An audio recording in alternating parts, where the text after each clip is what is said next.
Hello students, we have started with a new chapter, square and square roots. So this is exercise 6.1. I'm doing some parts from this exercise. Question number 1. Question says, what will be the unit digit of the squares of the following numbers? That means when I'll square 81, what will be the unit digit that will be in its square? So that should be 1, because see, for making a square, I'll multiply 81 by 81, and then I'll be multiplying 1 into 1. That should be 1 in the units place. So 1 is my answer over here. And for 272 also, when I'll multiply 272 by 272, 2 2s is 4. So 4 is the answer. You can multiply them properly and check for it. Question number 3. The squares of which of the following would be odd numbers? That means when I'll square 431, will its square number be an odd number or not? So yes, because in the unit digit I'm having 1, an odd number, so its square will also be 1, that is odd number. So obviously this is the answer. Similarly, you can solve other parts also. Now question number 4. Here a pattern is given and we have been asked to complete this pattern. So first see 11 square, we know it's 1 to 1. Now 0 is has been put in between 1. So it's 101 square, 101 square is 10201. So you can see here that 0 is doubling itself.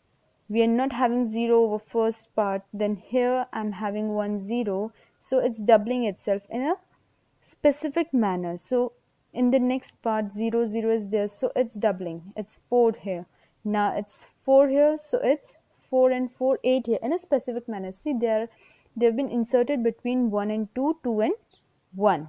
So this is the solution for this. Like in the last 1 2 3 4 5 6 zeros are here, so 6 zeros will be inserted between 1 and 2 and 6 zeros in between 2 and 1. So your answer is complete over here. Question number 6, same here. Using the given pattern, find the missing numbers. Pattern is given and the blue one is the solution for it that we have to find. So what's the relation here? The relation is that 1 and 1 is 2. Here you are not concerned with the squares right now. You are not concerned with these squares right now. Just see that what the pattern is there. Like 1, let us see these two numbers. 1 into 2 makes 2. That is this one. Okay. And 2 plus 1 is 3 here. Then 2 multiplied by 3 is 6. But 6? No. 6 plus 1 is 7. That is this here. You can check for them also and you'll get the answers. Like 4 5 is 20. So here answer is 20. And then 20 plus 1 should be 21. So like this, 5 square, leave the square. 5 multiplied by what should be 36. So 6 is the answer here. And plus 1 is 31. And your answer is complete. Question number 7. Question number 7 reads that without adding, find the sum. 1 plus 3 plus 5 plus 7 is given and we are not required to add them. We should find the sum directly.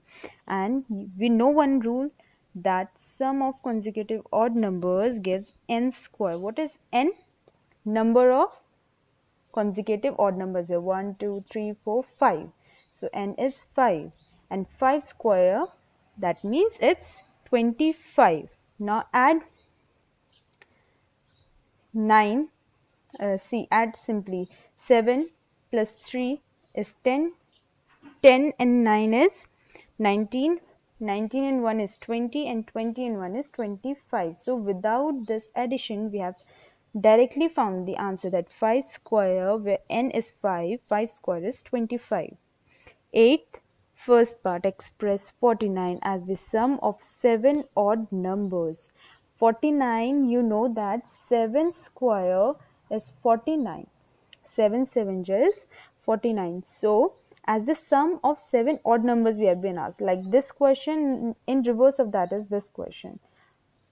7, that means 1, 2, 3, 4, 5, 6, 7. When I'll put n square, that is 7 square, answer should be 49. So this is the sum of odd numbers, 7 odd numbers, alright. Question number 9. How many numbers lie between squares of the following numbers? First part is 12 and 13. Now to find the numbers between the squares of these numbers, we know that there is a formula 2n. 2n numbers are there between numbers when it's n and n plus 1. That means, say if it's 2, so it's 2 plus 1, that is 3. So between 2 and 3, how many numbers should be there? 2n, that is 2 into 2, 4 numbers should be there between their squares. Similarly here, n should be then 12. The n here is 12 and 2 multiplied by 12 gives 24. So between the square of 12 and 13, there are 24 numbers. Now, with the help of these questions, you can solve exercise 6.1. I hope this is helpful to you all. Thank you.